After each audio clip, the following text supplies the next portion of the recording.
Drugs గురించి చాలా మంది యాక్టర్లు, డైరెక్టర్లు, హీరోలు, హీరోయిన్లు మాట్లాడుతురు.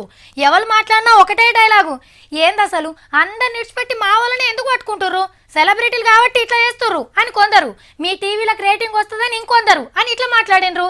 కానీ వాళ్ళు మాట్లాడింది తీన్మార్లు వేయాలనిపించలే, ఎందుకంటే వాళ్ళ మనసులను ఇంటర్వ్యూ చేసేటప్పుడు ఇట్లా మాట్లాడు కామని కాబట్టి. ఎవరు మాట్లాడింది ఎంత నిజమో తెలియదు కానీ ఇవాళ మన మూర్తన్న ఆవేశంగా మైకులో ముగట్టుకొచ్చిండు.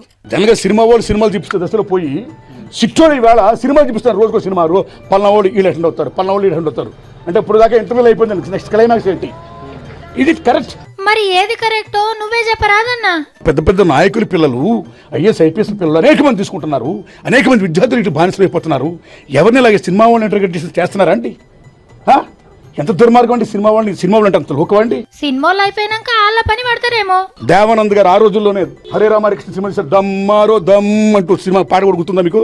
ఇప్పుడేంటండి since 60 years this disease is going on. ఆగనట ఎన్కట్ సంది డ్రగ్స్ గుంజుతూనే ఉన్నారట. ఇంతమంది సిబిసిఐలు ఉన్నారా, ఇంతమంది సీక్రెట్ ఏజెంట్స్ ఉన్నారా, ఏ దేశం నుంచి వస్తున్నారో, ఎన్ని సంవత్సరాలు పడి వస్తున్నారో ఎవరికి తెలియదు అండి. మరి వాళ్ళు ఎందుకు వదిలేస్తున్నారు? మీరు వాళ్ళ వదిలేకండి, ముందు రూట్స్ ని పట్టుకోండి, రూట్స్ రూట్ అవుట్ చేయండి. పెద్ద పెద్దోళ్ళ అలవాట్ల కానీ ఆగలే, మన దాకా తీసుకొచ్చిండు ముచ్చట. Smoking is injurious to health అంటారు, మరో పక్కన సిగరెట్లు వ్యాపారం చేస్తారు, మద్యపాన నిషేధం అంటారు, మద్యపానం తాగొద్దు అంటారు, మరో పక్కనే ఎక్కడ పడితే అక్కడ మందు పీపచ్చంగా అమ్ముతున్నారండి గవర్నమెంట్కి ఆదాయం అంటూ. So it's a double standard.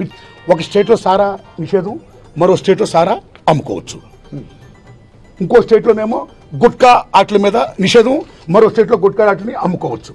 So ఈ జిఎస్టీలు, ట్యాక్సులు అంటే డబ్బు రావడం కోసం గవర్నమెంట్లు కూడా ఈ మత్తు పదార్థాల మీద వస్తున్న ట్యాక్సెస్కి అలవాటు పడిపోయి ఈ రకమైనటువంటి ఎంకరేజ్మెంట్ ఇస్ నాట్ కరెక్ట్. అర్రే మూర్తన్ అంటే మూర్తన్ననేపో, అటు కళామ తల్లి బిడ్డల్ని కాపాడుతుండు, ఇటు ప్రేక్షక దేవుళ్ళ పానాల గురించి ఆలోచన చేస్తుండు. ఇద్దరు తరపున కొట్లాడుతున్నది ఒకే ఒక్క హీరో. అందుకే అన్న నిన్ను పీపుల్ స్టార్ అంటారు.